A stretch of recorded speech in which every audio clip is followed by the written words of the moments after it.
మేషం వారికి ఏప్రిల్ మాసంలో ఏ విధంగా ఉంది చూసుకున్నట్లయితే ఏప్రిల్ మాసంలో లగ్నంలో శుక్రుడు తిరుగుతుంటాడు 19వ తేదీ వరకు రాశిలో.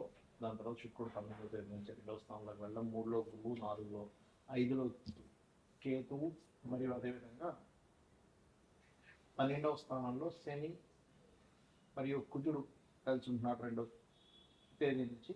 14వ తేదీ ఏప్రిల్ నుంచి అంటే శని, కుజ, రవి ముగ్గురు కలిసి ఉంటున్నారు. అయితే ఏప్రిల్ 14 నుంచి రవి రాశిలోకి రావడం, ఏకాదశంలో మనకి రాహువు ఉండడం, మరియు అదేవిధంగా బుధుడు కూడా దాని తర్వాత 11వ తేదీ నుంచి బుధుడు మారడం అనేది చూపిస్తుంది. అయితే ఈ యొక్క గ్రహస్థితిని అనుసరించి ఎలా ఉండబోతుంది మీకు, ఈ యొక్క మాసంలో ఎటువంటి విషయాల్లో జాగ్రత్తగా ఉండాలనేటువంటి అంశాలు చెప్తుంది నేనైనప్పటికీ చెప్పిస్తుంది సాక్షాత్ లలిత అమ్మవారిగా భావిస్తూ, ఆ లలితాంబిక అమ్మవారి యొక్క అనుగ్రహం మీకు పరిపూర్ణంగా కలగాలని మనస్ఫూర్తి కోరుకుంటుంది. ఇక్కడ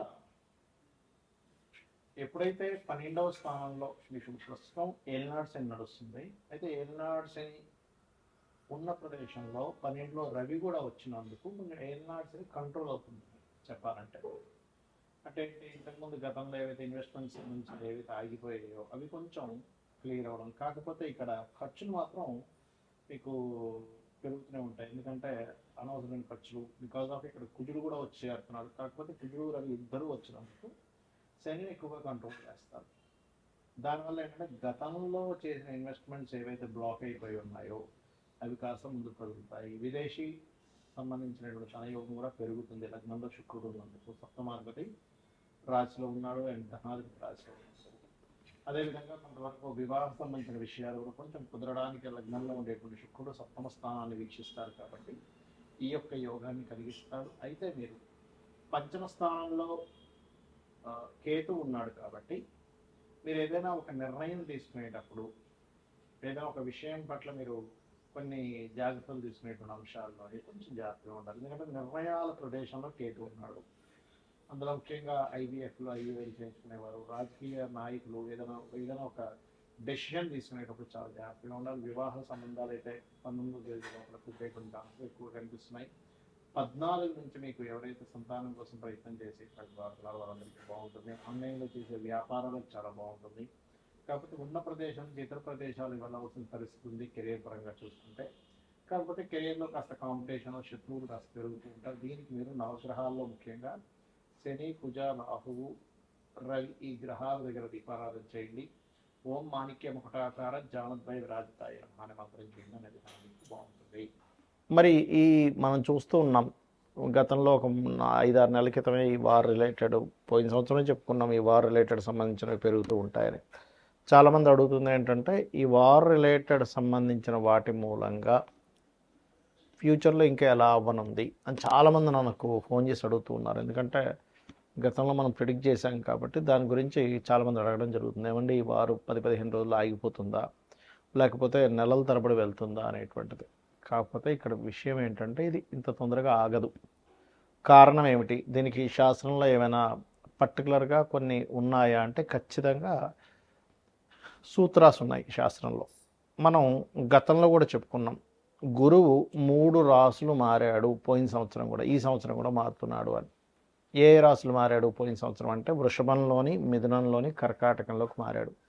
అందుకే యుద్ధ సంబంధించింది ప్రారంభమైంది, ఇంకా మనకి ఉగాది కొత్త సంవత్సరం రాకముందే. అదేవిధంగా అప్పుడు మనం చెప్పుకున్నాం గోల్డ్ రేటు, ముఖ్యంగా సిల్వర్ రేటు విపరీతంగా పెరుగుతుందని. అదే రకంగా మనకి వీడియోలు కూడా ఉన్నాయి.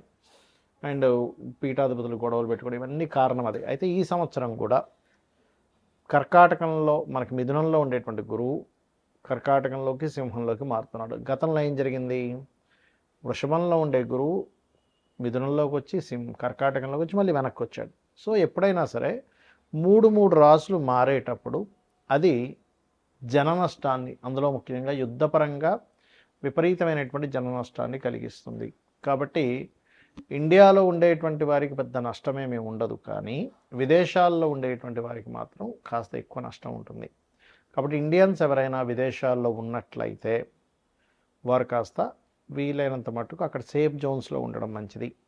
ఇప్పుడు Saudi countries, Dubai countries, America పర్టికులర్గా, ఎందుకంటే ఇది న్యూక్లియర్ సంబంధించిన దాడులు అంటే మనకి చూడండి, మనకి హిరోషిమా నాగసాకి మీద వేశారు అప్పుడు ఒకసారి. దానివల్ల ఏంటి, కొన్ని కోట్ల మంది, కొన్ని లక్షల మంది చనిపోయారు. అలా ఏంటంటే ఒక పెద్ద విస్ఫోటనలాగా జరిగేటువంటి బాంబ్స్ వేయడం కూడా జరుగుతుంది. ఒక దేశం అయితే కంప్లీట్గా, 1-2 దేశాలు కంప్లీట్గా రూపాలు లేకుండా పోయేటువంటి స్థితి ఉంది ఇప్పుడు ఉండేటువంటి గ్రహస్థితి. ఇవన్నీ మనం ఎందుకు చెప్పుకుంటున్నామంటే, ముందు సామాన్య మానవుడికి ఏమీ జరగకూడదు. ఇలా జరగకుండా ఉండాలంటే మనల్ని రక్షించేది, నడిపించేది, మనల్ని తల్లిలా చూసుకునేటువంటిది అమ్మవారు. కాబట్టి రకరకాల దేశాల్లో ఉంటారు. చూడండి, మనం ఒక్కోసారి వింటూ ఉంటాం, ఏమంటే పెద్ద ఫ్లైట్ పడిపోయింది కానీ ఒక చిన్న పిల్లవాడు కాపాడబడ్డాడు అంటాం.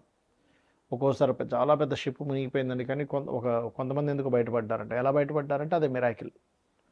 మొన్న ఫ్లైట్ కూడా పడిపోతే చూడండి, ఒక అతను ఫ్రెష్గా స్నానం చేసుకుని వచ్చాడు, నడుచుకుంటూ వచ్చేసాడు. అదేంటంటే అంత పెద్ద పేలిపోయింది, మంటలు వచ్చాయంటే అదే లక్. ఇది ఒక్కొక్కసారి మనకు పుణ్యము వల్ల వస్తుంది. అంటే మనకు పూర్వజన్మలో ఎక్కడో పుణ్యం ఉంటే ఆ పుణ్యం మనల్ని అలా కాపాడుతుంది. మరి ఇప్పుడు ఉండేటువంటి దీంట్లో మీరు ఏం చేయాలంటే, రోజు చండీ వినండి, లేదా దుర్గా కవచం చదువుకోండి. చండీ వినడమైనా, చండీ పారాయణం చేయడమైనా, లేదా చండీ హోమాలు చేసుకోవడమైనా ఇంట్లో చేసుకోండి. దానివల్ల ఏమవుతుందంటే మీరు రక్షింపబడతారు. దేశాలు కొట్టుకోవడం వల్ల సామాన్య మానవుడు ఇబ్బంది పడకూడదు. కాబట్టి ఇది ఎలాంటి రక్షణ ఇస్తుంది? ఇప్పుడు మనకు చూడండి, కేవలం అదేదో బాంబు వచ్చి మన మీద పడేటువంటిది మాత్రమే కాకుండా, ఇప్పుడు ఉండేటువంటి సిచ్యువేషన్స్లో మనం గతంలో 1 మంత్ బ్యాక్ ఆల్రెడీ చెప్పుకున్నాం, కొంచెం ఫుడ్ రిలేటెడ్ సంబంధించిన విషయం మీద ఎఫెక్ట్ వస్తుంది ఇది ముందు అని.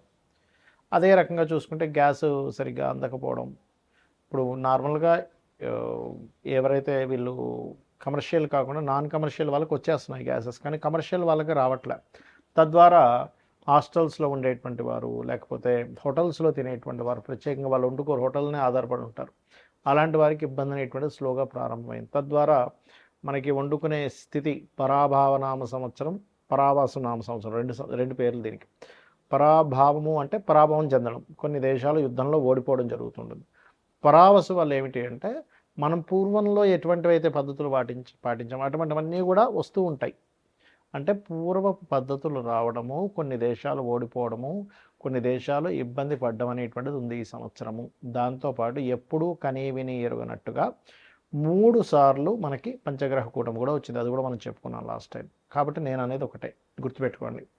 ఇక్కడ మీరు ఎందుకంటే దేశాలు మిసైల్స్ వేసుకుని ఏమైనా సామాన్య మానవుడికి ఇబ్బంది కలగకుండా ఉండాలి. కాబట్టి నవగ్రహాలలో కుజుడు, రాహువు, శని, గురువు, ఈ 4 గ్రహాల దగ్గర దీపారాధన చేయండి. మీకు దగ్గరలో గోశాల ఏదైనా ఉంటే గోవులో సకల దేవతలు ఉంటారంటారు.